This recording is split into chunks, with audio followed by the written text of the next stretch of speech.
ब्रह्मचारी प्रजापति प्रजापति विराजति विराट इंद्रो भवत वशी। क्या कमाल की बात कही। कहा कि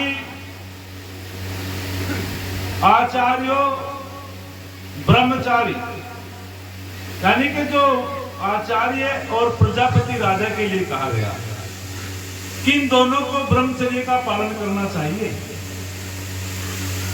एक शब्द आया मंत्र में ब्रह्मचारी। मैं आपसे पूछना चाहता हूं, ब्रह्मचारी शब्द का क्या अर्थ लगाते हैं? कि जिसका विवाह न हुआ हो। लोग जो संसार में ज्यादातर यही अर्थ लगाते हैं, जिसकी शादी ना हुई हो। रविंद्र जी यही तो लगाते हैं। और एक शब्द है बैचलर। तो बैचलर का अर्थ भी यही निकलता है अविवाहित। ये अपभ्रंश है ब्रह्मचारी का, बैचलर। तो यहां एक आदेश दिया वेद ने कि जो राजा है उसको ब्रह्मचारी होना चाहिए, ब्रह्मचर्य का पालन करना चाहिए। तो हमारे यहां तो बहुत राजा हुए जिनका विवाह संस्कार हुआ, क्या उन्होंने वेदों की आज्ञाओं का पालन नहीं किया? क्यों आर्य जी? भगवान राम भी, वे भी गृहस्थी हुए। श्री कृष्ण महाराज जी भी, महाराजा हरिश्चंद्र, अधिकतर जितने भी राजा हुए, महाराजा दशरथ, महाराजा जनक, तो उनका विवाह संस्कार हुआ। और वेद कहता है कि राजा को ब्रह्मचारी होना चाहिए। क्या उन्होंने ब्रह्मचर्य का पालन नहीं किया? क्या उन्होंने वेद की आज्ञाओं को नहीं माना? हाँ, माना है। केवल अविवाहित होना ब्रह्मचारी नहीं होता। तो वेद कहता है कि जिसमें ये लक्षण घटते हैं वो ब्रह्मचारी है। तो बहुत सुंदर बात, अधिक समय न लेते हुए मैं बताना चाहता हूं। ब्रह्म शब्द के कई अर्थ निकलते हैं। एक ब्रह्म शब्द होता है, एक ब्रह्मा शब्द होता है। तो ब्रह्म का मतलब होता है जो अपने क्षेत्र में बड़ा है। इस संसार में सबसे जो महान है, अनुपम है, वो कौन है जी? परमपिता परमात्मा। परमपिता परमात्मा को भी ब्रह्म कहा है। और चर्या का अर्थ होता है चिंतन करना। अर्थात कौन है ब्रह्मचारी? तो यहाँ वेद बताता है जो परमपिता परमात्मा का ओम का चिंतन करता हो, उपासना करता हो, उसकी भक्ति करता हो, उसकी आज्ञाओं का पालन करता हो, वो ब्रह्मचारी है। फिर ब्रह्म का एक अर्थ होता है वेद। ब्रह्म वेद को भी कहा। क्यों? कि सारे ज्ञानों में सबसे श्रेष्ठ ज्ञान वेद का है। तो श्री वेद को भी ब्रह्म कहा। अर्थात जो वेदों का अध्ययन करता हो, वेदों का अध्ययन करता हो, वह ब्रह्मचारी है। फिर ब्रह्म का अर्थ बता दिया गया वीर्य।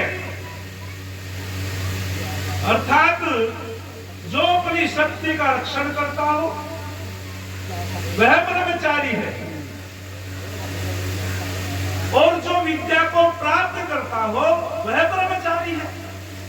अर्थात जिसके अंदर ये लक्षण होते हैं वो ब्रह्मचारी है।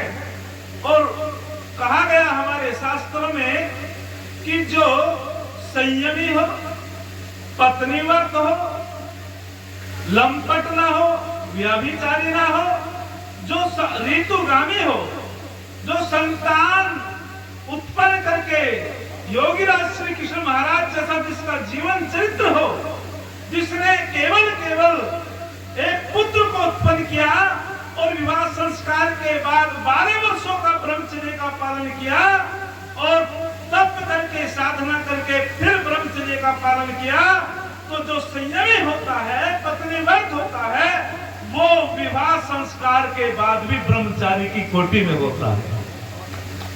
वो ब्रह्मचारी की कोटि में होता है। और जिसने विवाह नहीं कराया और उसमें ये गुण नहीं है, वो ईश्वर का चिंतन नहीं करता, परमपिता परमात्मा की उपासना नहीं करता, वेदों की आज्ञाओं का पालन नहीं करता, वह विवाह संस्कार भले ही ना कराया हो, वो ब्रह्मचर्य की कोटि में आने वाला बोलो नहीं है। तो ये हमने बड़ी भूल की कि वेदों को नहीं पढ़ा। तो आगे बहुत सुंदर बात कही कि जो राजा है उसको ब्रह्मचर्य का पालन करना चाहिए, और जो ब्रह्मचर्य का पालन करता है राजा को हमेशा शक्ति का संचय करना चाहिए। जो राजा शक्ति का संचय करता है निश्चित रूप में वो अपने देश की उन्नति करता है। जो राजा चरित्रवान होता है उसका प्रजा पे भी प्रभाव पड़ता है। जो राजा वेद का विद्वान होता है प्रजा भी वेद की अनुयायी बनती है, और जो राजा विश्वासी होता है प्रजा पे भी वो विश्वास का बोलो प्रभाव पड़ता है। तो राजा को वेद का विद्वान होना चाहिए। कहते हैं कि प्रजा रंजनम इति करोति राजा, अर्थात जो अपनी प्रजा को सुखी रखता हो, प्रसन्न रखता हो, उसे राजा कहते हैं। वो योग्य राजा होता है। राजा के विषय में आचार्य चाणक्य ने एक बहुत सुंदर बात कही, हमारे नीतिकारों ने बहुत सुंदर बात कही कि जो वे कहते हैं कि जो आचार्य है, जो ब्राह्मण है, उसको संतोषी होना चाहिए। जो ब्राह्मण में संतोष नहीं होगा, बहुत से जगह हमें बड़ा दुख होता है, मैं कहना नहीं चाहता लेकिन बड़ा दुख होता है। दिल्ली में एक कार्यक्रम हुआ ठाकुर साहब का, मैं भी चला गया। उन्होंने कहा जो विद्वान लोग हैं वे पंक्ति में खड़े हो जाओ, जो विद्वान लोग हैं पंक्ति लगा लो, जो भजनोपदेशक है वे पंक्ति लगा लो, और जो भी हमारे सन्यासी वृंद है वे भी पंक्ति लगा लो। सारे पंक्ति में लग गए। मैं और आचार्य धनंजय, डॉक्टर धनंजय देहरादून गुरुकुल वाले, कोंदा गुरुकुल वाले हम बैठे थे। सहदेव बेधड़क जी ने कहा शास्त्री जी विद्वानों का नाम बोल रहे पंक्ति में लग जाओ। मैंने कि कोटा बट रहा है क्या ये विद्वानों का सम्मान है? बोलो, क्या अपना स्वाभिमान ही बेच दिया? मैंने कि बेधड़क जी को कोटा बट रहा है क्या? विद्वानों को दक्षिणा जो है कुर्सी में बैठो को तो जिसे दे दिए, और वो उससे आगे मैंने पहली बार दृश्य देखा। लेकिन हमारे नीतिकार क्या कहते हैं, आचार्य चाणक्य क्या कहते हैं कि विद्वान को संतोषी होना चाहिए, विद्वान को स्वाभिमानी होना चाहिए। यदि विद्वान के अंदर संतोष नहीं होगा और विद्वान के अंदर स्वाभिमान नहीं होगा, वो विनाश की तरफ चला जाता है, और जब विनाश की तरफ चला जाता है तो उसका प्रभाव भी प्रजा पर गलत पड़ता है। और फिर कहा कि राजा को संतोष ही नहीं होना चाहिए। यदि राजा संतोष कर ले, अपनी सीमा, देश की सीमाओं को ना देखे, अपनी देश की सीमाओं को ना देकर संतोष कर ले कि भैया जिसने जो तोड़ ली जमीन तोड़ने ले तो भूमि को हम तो संतोष करते हैं, वो राजा भी विनाश की तरफ चला जाता है। मैं बताना चाहता हूँ कि जिस आचार्य में, जिस ब्राह्मण में संतोष नहीं होता वो भी विनाश की तरफ जाता है, और जो राजा संतोषी हो जाता है वो भी विनाश की तरफ जाता है, और जो वेश्या लज्जा करती है वो भी विनाश की तरफ जाती है, और जो घर की वधू निर्लज हो जाती है वो भी विनाश की तरफ चली जाती है। तो हमें चिंतन करना चाहिए, मंथन करना चाहिए।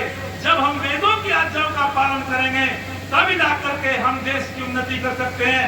स्वाभिमान होना चाहिए। अरे विद्वानों में, विद्वान तो सर्वत्र पूज्य थे, विद्वान का तो हर जगह सम्मान होता है। तो फिर मैं उस बात को विस्तार से तो नहीं बताना चाहता। बेधड़क जी ने कहा योगेश्वर जी से कि भाई कौन पाल शास्त्री तो क्षत्रिय है, जो पंक्ति में नहीं लगेगा, मैंने कि कुछ भी